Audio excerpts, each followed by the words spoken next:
Dan from Brantford Toyota here. I'm just going to show you the new gauge cluster in the 2026 Rav4. So the new Rav4 comes with a fully digital gauge cluster as standard all the way from the LE up. Figured it'd be a good idea to show you the operation of that new digital gauge cluster.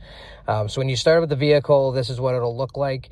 You've got your temperature up in the top, time down at the bottom. You've got your temperature gauge, your fuel level with a range indicator as well. A couple of lights that you can see are the ready light. That is for any of the electrified Toyota vehicles. Once you see ready, you're good to go. And then what you can see over in the right gauge is the driving assist. And now that'll always be there. The right gauge is not customizable. It will always show your driving assist. So it'll show the lane keep assist indicator and then whichever systems are currently active. Over on the left gauge, you control that using the left D-pad on the steering wheel. So starting from the top, we've got a blank screen. Then you've got your fuel economy. This will be total average, and it'll show an instant reading as well. Then you've got your EV driving ratio. You've got a compass. You've got your audio, which right now is showing Sirius XM. Then we've got your drive info. So right now that's showing trip distance and trip time. Those are customizable. You've got your all-wheel drive indicator, messages, and then your settings. So we'll dive into the settings. You've got two different options, vehicle settings or meter settings. We'll stick with vehicle settings. So you hold the OK button. This will allow you to reset the maintenance reminder. So if you do your own maintenance or anything like that, you can reset the light. Rear seat reminder. So if at any point when you unlock the vehicle or come out to it, if you open the rear door, when you get out of the car will beep at you a couple of times to warn you or remind you that you potentially left a child or a pet in the back seat.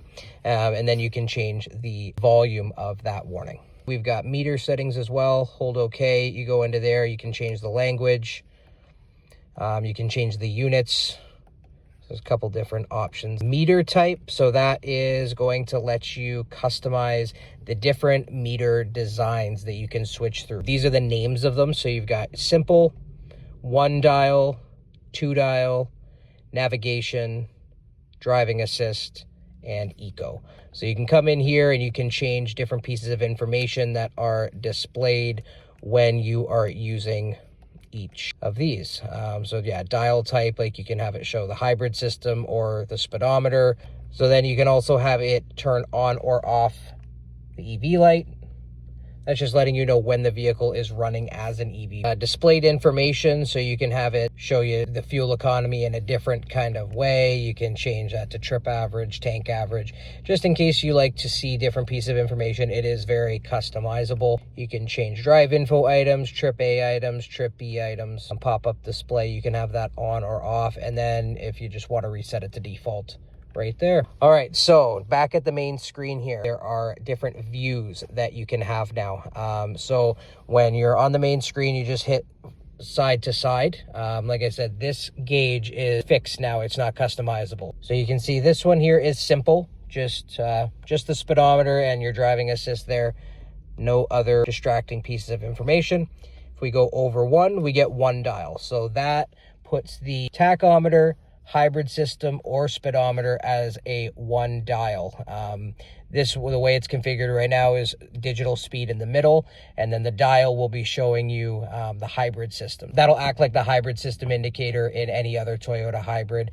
Shows when you're in eco zone, shows when you're in the power zone, shows when the car is charging. If we go over 1 more, we get 2 dials. So what that'll do is move that eco or tachometer over to the left gauge, and the right gauge there becomes the speedometer.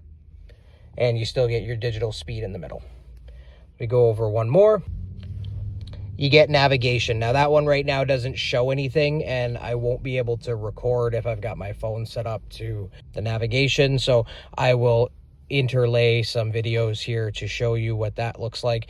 It's very cool. We go over 1 more.